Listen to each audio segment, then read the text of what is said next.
Hi guys! So ayan, panibagong araw at panibagong mga kaganapan na naman ang ibabahagi namin sa inyo dito sa part 4 ng ating preparation sa simple birthday ni Kuya. Maaga pa nga lang ay sinimulan na nga namin ang pagdidesign dito. Sinimulan na nga namin magpalobo nitong mga balloons na gagamitin namin pang design. Nandito nga rin yung aming makukulit na chikiting at ayan, hindi pa nga kami natatapos magpalobo at hindi pa nga rin natatapos ang pagdidesign dito ay naubos na nga yung mga balloons na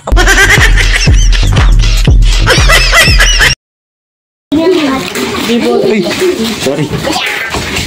Gulat na gulat po. Hindi man nga karamihan yung mga bisita namin dahil hindi na nga rin ako nag-imbita ng marami. Dahil simpleng handaan nga lang itong gagawin namin, kaya naman yung mga ninong at ninang nga lang nila yung aming inimbita at pinasama lang namin yung kanilang mga anak.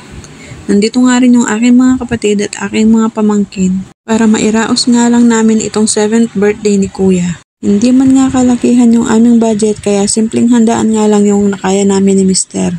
Hindi naman nga ito pabonggahan ng handa dahil ang mahalaga naman ay malusog at walang sakit si Kuya at sama-sama kaming buong pamilya.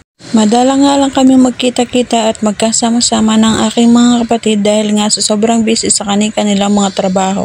Kaya naman tuwing may okasyon nga lang kami nagkakasama-sama. At ayan, mabalik nga tayo dito sa aming ginagawa. Hindi nga matapos-tapos ni Tita King ang kanyang pagdidesign dahil nga nandito yung aking mga makukulit na chikiting. Pinaglaruan nga yung mga lobo kaya naman ayan, naubos nga dahil nagpuputukan na nga. Tapos na nga yung bagong taon pero nagpuputukan pa nga itong mga lobo na. Ang hirap nga kumilos lalo na kung may mga makukulit na asungot ang nakikialam.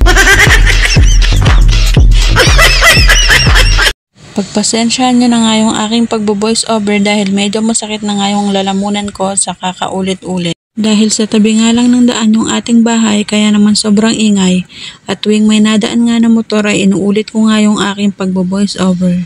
Noong hindi pa nga ako content creator, akala ko nga ay madali lang gumawa ng mga content. Pero nung nasubukan ko na nga maging content creator, na-realize ko kung gaano nga siya kahirap.